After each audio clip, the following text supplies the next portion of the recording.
Hello, I'm Tim Mathias. I'm the strategic lead at ukactive. We're the trade body for fitness and leisure in the physical activity industry. And look, the physical activity sector has an essential role in narrowing the disparities and inequalities, and they're faced by disabled people every day. Our vision at ukactive is to develop a sector that's freely accessed and utilised by all, enabling everyone to be active and participate in any capacity that they wish. And as the sector's trade body, we're uniquely placed to deliver on this, drawing on our partnerships to raise awareness across the sector, grow our relationship with the disability sector for true collaboration, and then also convene our membership, operators and suppliers to learn sharings and evidence. We have a key commitment to disability called Everyone Can. It's an ongoing agenda to set a collaborative tone for inclusion and accessibility across the whole fitness and leisure sector. We want to continue to improve standards for disabled people in every community. And really key to this is this collaborative approach. Some of our work has shown that improving customer service and confidence of the workforce is going to be key to our progression and transformation as a sector. Our Everyone Can report showed that more guidelines are needed to attract people with a disability into employment. And we definitely have a role to play in promoting the fantastic EmployAbility Leisure Guides that are being launched today. Alongside this, last year we launched a report called The Future of Public Leisure, and it clearly stated that we can do more as a sector to be more representative of the communities we serve. Another key reason why we're backing EmployAbility Leisure and this fantastic launch today. I'm really looking forward over the course of this session to talking to some key figures across the sector. One's going to be Brian Carling, the Chief Executive of Aspire. We've got Jennifer Huygen from Community Leisure UK, and also Sam James, a disabled fitness professional, acting as an instructor as well. Brian Carling from Aspire, thank you so much for joining us. Do you mind letting us know sort of who you are, who you work for, and your role as well? Yeah, okay, my name is Brian Carlin and I'm Chief Executive at Aspire. And Aspire is a national spinal cord injury charity working throughout the UK, Northern Ireland and Republic of Ireland. Really, really good. And Aspire set up EmployAbility Leisure to help disabled people gain qualifications and work in the leisure industry. What was your role and Aspire's role in this? How did it all come about? Aspire has always enjoyed a remarkably high percentage of disabled people within our workforce. And it became apparent to me that, having come from contract leisure management, that was not reflected in the rest of the leisure industry.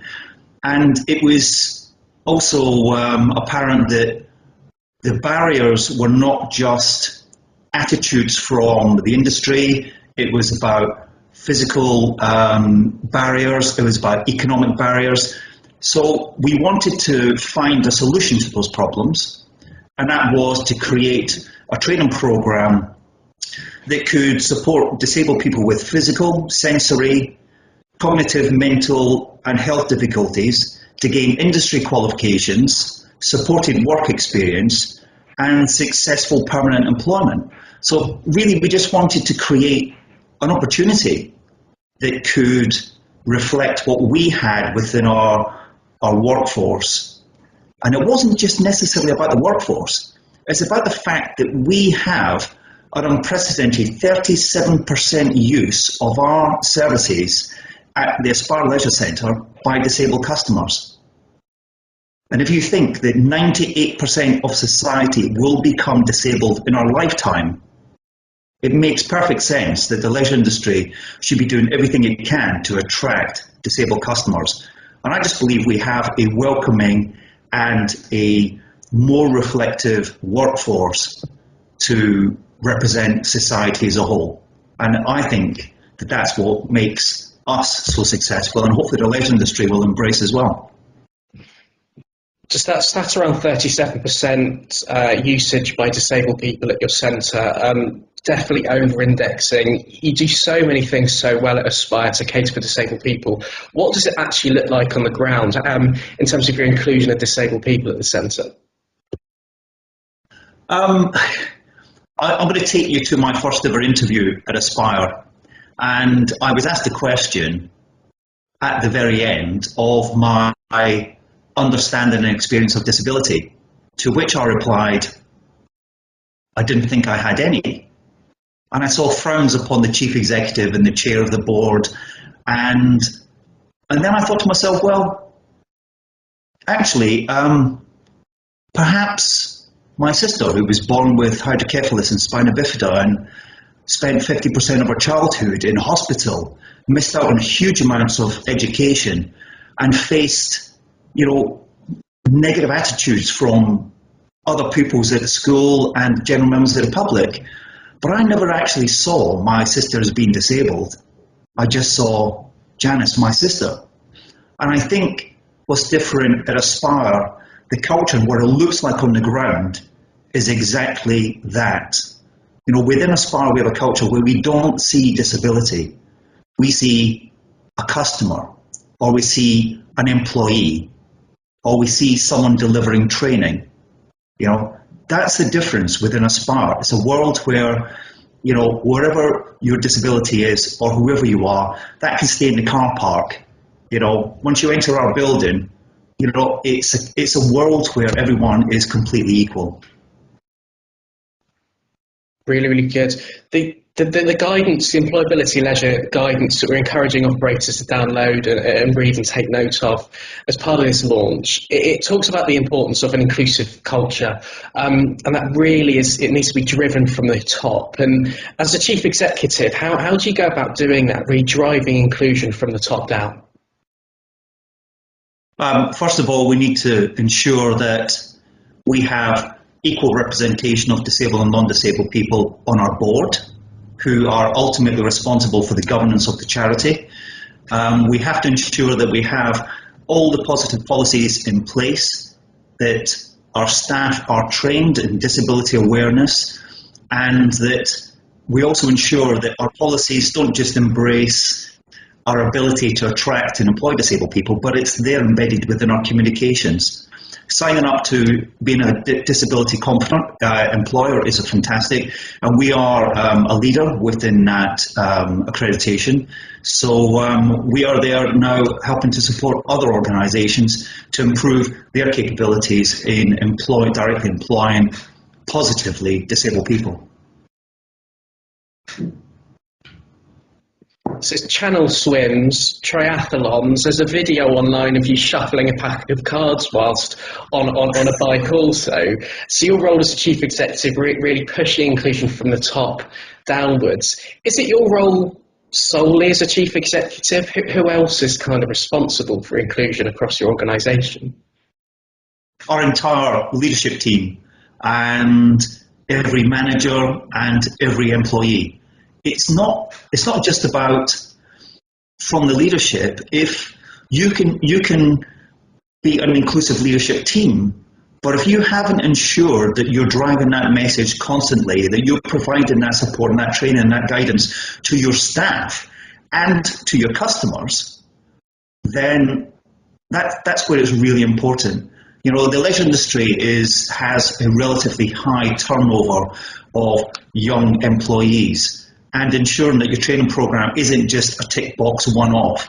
It has to be consistent, and that's where your policies aren't just about creating policies. It's ensuring it's embedded within the culture of the organisation and ensuring that every employee plays their role in understanding disability and how that affects different people in different ways. The Employability Leisure Guide explains kind of the myriad of benefits if we get inclusion right, if we have disabled people in the workforce. Are there any particular areas that Aspire's really benefited from by having disabled people working for you and with you? One, we have remarkable longevity within our workforce. I can't prove that evidence base that if you employ disabled people, you will retain your workforce even longer. That would be a ridiculous thing to claim, but I can say that we have employees, even at senior levels, working beyond 25 years within Aspire so far. And our turnover is much lower than the rest of the leisure industry. And I guess just to finish up, what would be your key message to leisure operators about attracting disabled people to work in their organisation? Employers need to see people, not disability. They need to recognise the potential in everyone and the part that they play within society. There's a definite underrepresentation of disabled people within the workforce, within the leisure industry, and I'd love to see that addressed and make it a more welcoming environment for people. Having a wide range of society represented within your workforce means that you will attract that wide range of society as we see it. We should be more reflective of the percentages of our population that we support. And right now, if the leisure industry is only tapping into maybe 3% use by disabled customers, and yet 18% of society are disabled, and we're achieving 37%, that's an awful lot of customers leisure operators are missing out on. The purple pound is powerful. Over £87.5 billion of disposable income a year in the UK alone. Key message is, it makes great business sense to level up your workforce and create a welcoming and inclusive environment within your leisure facility. Thank you so much for your thoughts. It's so good to hear from a senior leader, chief executive, really backing this agenda and promoting this culture of inclusion across fitness and leisure. Brian Carling, chief executive of Aspire, thank you so much for joining us and your commitment to inclusion. Thank you. Thank you very much. So good for you to join us, Jen. Jennifer Huygen from Community Leisure UK. Head of Policy and Strategic Partnerships. Can you tell us a little bit about SEL UK and what you do and what this is all about? Yeah, of course. Well, thank you so much for involving me. We're really, really happy to support EmployAbility Leisure. So we are a membership association. We work with charities and social enterprises in the public leisure and culture sector, and we refer to them as leisure and culture trusts. We work across England, Scotland, and Wales. And because we are a membership association, one of our, strategic objectives, as you would call them, is to ensure that our members are sustainable and resilient organisations. And of course, a big part of that is equality, diversity and inclusion, making sure that they are inclusive of the communities that they actually work with. So we've been having a lot of different conversations around equality, diversity and inclusion. We've covered topics like disability inclusion, but also around workforce diversity, concession policies, women and girls as well, just to make sure that we cover everything really. There's new guidance, but generally the whole push towards employability leisure is going to be really important in terms of actually knowing what actionable steps organizations can take. And I think that is, I know we'll get into it a little bit deeper, but I'm really excited about this guidance and what it can do for our sector and providing that little bit more support and structure that we need.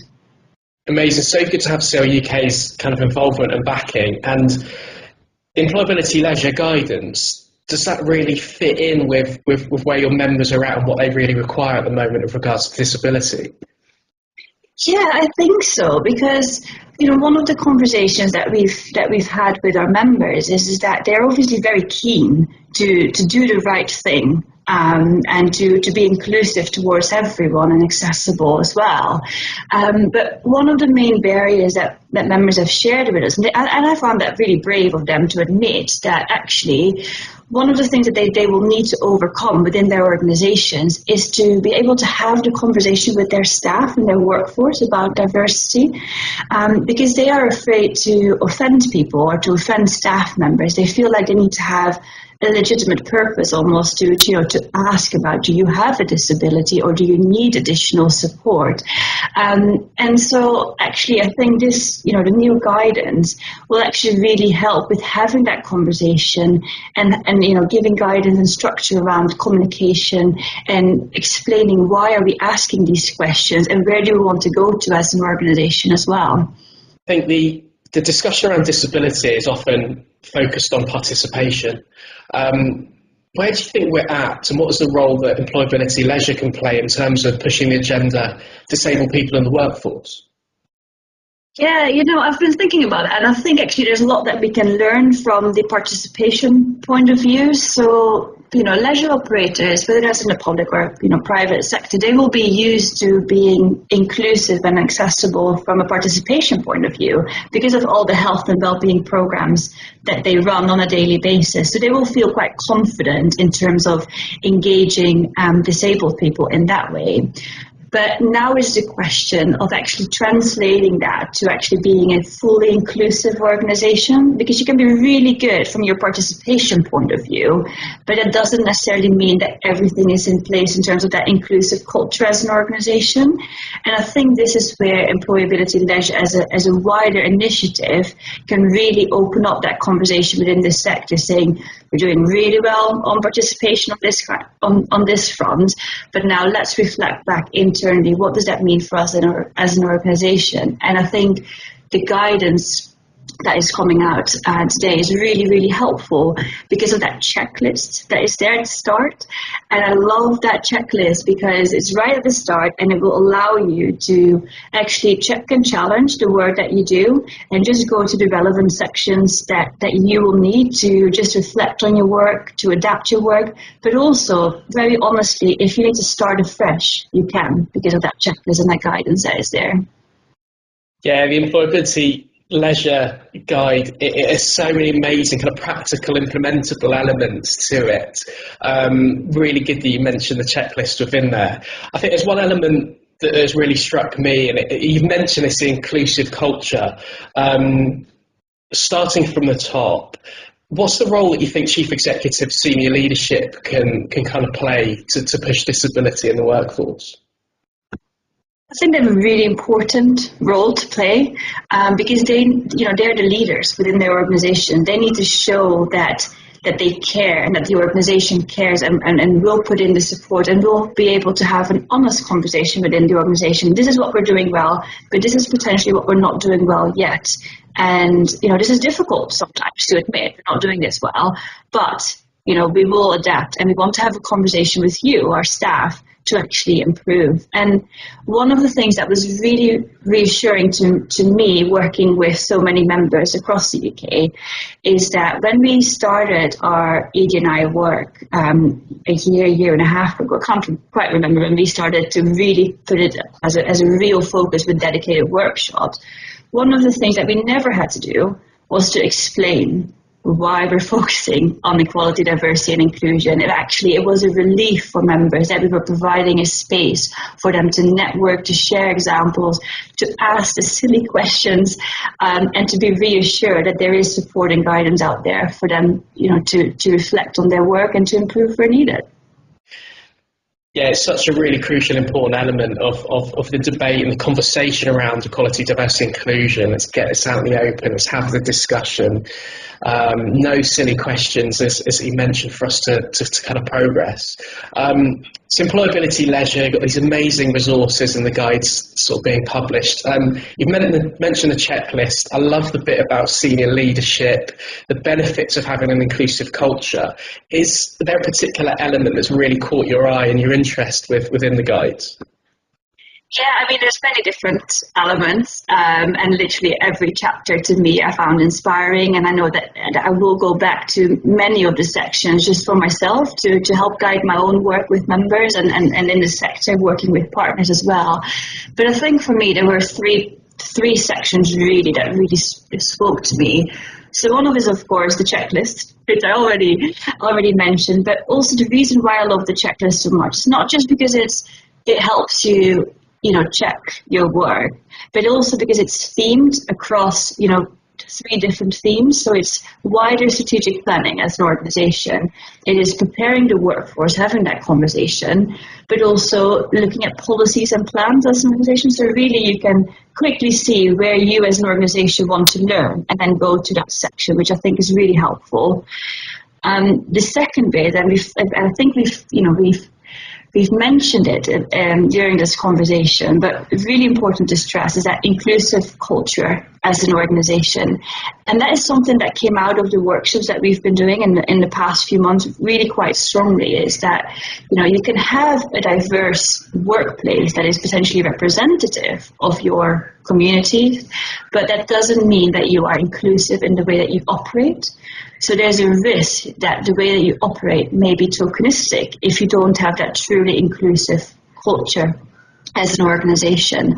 And that is why if you get inclusion right, you will get diversity right, and that will happen more holistically as well. And I think that is such an important message that this guidance stresses, but also that it gives actionable objectives on as well, and to help guide organizations. The final point, and I'm conscious that I'm basically just giving you a whole summary of the guidance here, but the final point that I do really want to stress is that there are a couple of sections in there that are about making job roles more accessible, looking at the day-to-day work that you do and how to potentially make changes there, but also looking at general workplace practices that you can reflect on and potentially make changes if needed. And when I was reading through the actions in those sections, I was thinking, actually, I would really like that. I don't consider myself to be a disabled person. I don't identify as a disabled person. But for me, looking through that guidance, I think if organizations, if employers put all of that into practice, their organization will be so much better for everyone. And actually the health and well-being of all of their staff, whether those are disabled people or non-disabled people, they will feel supported and valued in the organization. Jen, what an amazing sort of point to end on. Thank you so much for joining us. You're welcome. So good to be joined by Sam James, fitness industry professional. Look, do you mind, Sam, telling us about how you got involved in fitness and leisure and sort of your amazing career to date? Yeah, so I first of all got into it. I had a cracked bone in my shoulder, and it's through the rehab that I saw the power of exercise. I worked with not only a physio but a personal trainer, and I had more results from the personal trainer than the actual physio. And it was that personal trainer that said, "Oh, you should train to. You should be a great person to work with disabled people." He sort of told me what qualifications I had, and then I Googled, found instructability, applied, got on the course, passed. That was 9 years ago. And through the work placement we had to do on instructability, I did a work placement in my local country gym, got taken on as a casual, worked around different sites, and I ended up in the exercise referral team. And I've been there 9 years, and I've moved around a little bit. I've worked in some schools, disabled schools. I've also now working in the disability team. So I'm now project manager of Active and Inclusive Swindon, which is our local disability sport offer to get the inactive active. So I've really worked my way up from the bottom, right sort of nearly to the top. I also run my own business. So I am a qualified rehab personal trainer, and I also teach group fitness classes. And group fitness is more my passion. It's how I love making people feel good in an exercise class around other people, because you have the social element there, which I think a lot of people need, especially disabled people as well. Amazing. Thank you so much for that. Wow, 9 years in the industry. And I hope you don't mind me asking this question. Have you faced many barriers as a disabled person in the industry? I haven't faced that many. I think with me, because I do teach group fitness and I teach it for everyone, so I don't just teach disabled people, I teach actually in gyms and like normal mainstream classes, is that some gyms won't take me on because of a disability. They have that viewpoint of you that you can't teach a class, or they won't give you a try, and and I think that's the only barrier that I've had. But I've just gone and ignored that, and I just work for places that actually want me working for them. And when I have, I've done really, really well. In one place, I've been there for 8 years, and my class is fully booked every week. So it goes to show that if you give someone a chance, and let them build that class up over time, that they can go and achieve great things.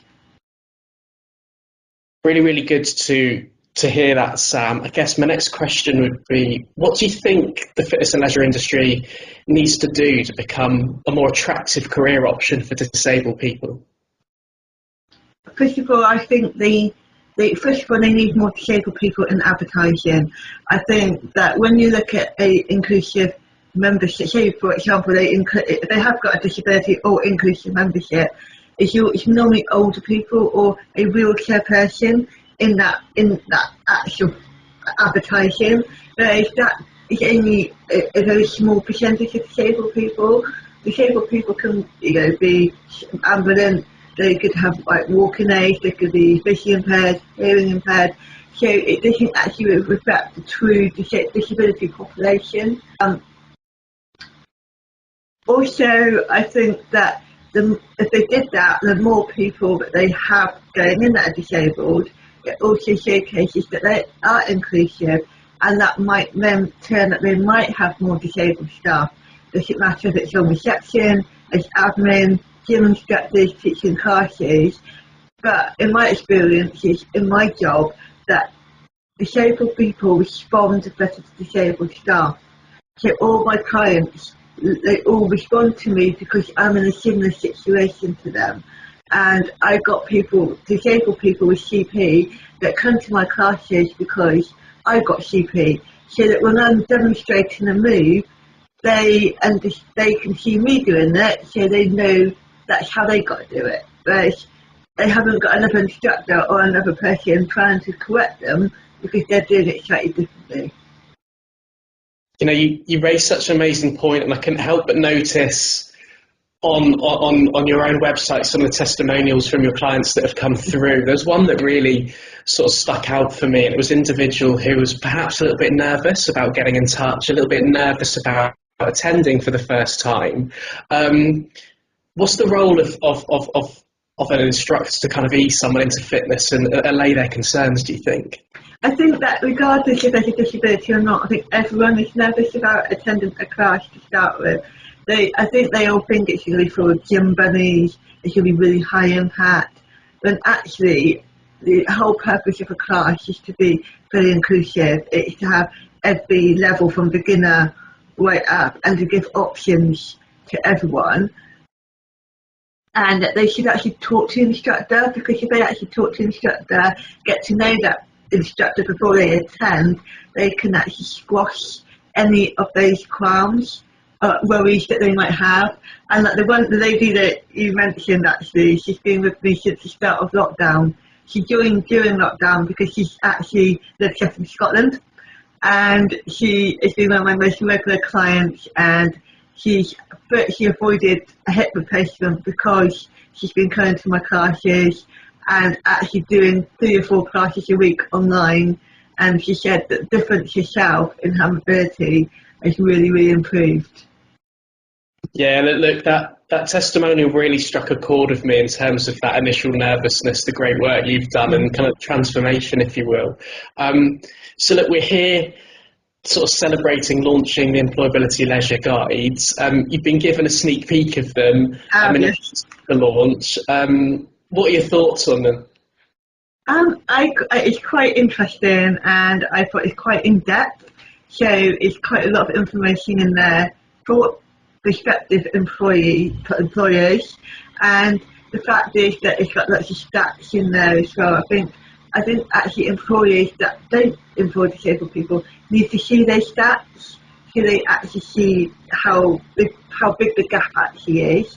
And to me, disabled people are more loyal because we need a job. We like to stay in the job. We don't like to chop and change jobs, so we are more loyal. And I just found it very easy to read as well. You know, I read it after class last night. It's quite easy to read. It's quite colourful, and there's graphics in there. It doesn't matter if you're a visual person or you prefer like theory. There is stuff in there for everyone to pick out. Yeah, and within the guides, there's some sections around the benefits of an inclusive workplace, inclusive culture. What do you feel are the key elements that make a workplace really inclusive? I think it's the fact it's not to home in on a disability. I think as soon as you home in on someone's disability, that stops that inclusivity there and then. My manager does not see me as disabled. He sees me as any other person in the team. And even when I've gone for promotion, I've been treated exactly the same. And and they just make allowances or adaptations for me on the things that I struggle with or it's impossible for me to do. And it's not been hard for them. It's just that it's just been put into a place, been put into a risk assessment, and then it's actually there in black and white so that the whole team can see it. And I think get someone, disabled person, in working, even as a volunteer to start with, get to know them and then see what they can do, see how they can adapt the work and see the benefits on the centre, wherever it is, get them in and so they can show you what their capabilities are. Just let them thrive. If you let them thrive, they will thrive. Sam James, thank you so much for joining us to celebrate the launch of EmployAbility Leisure. Thank you for your commitment. Cheers so much. Thank you. That's okay. Thank you.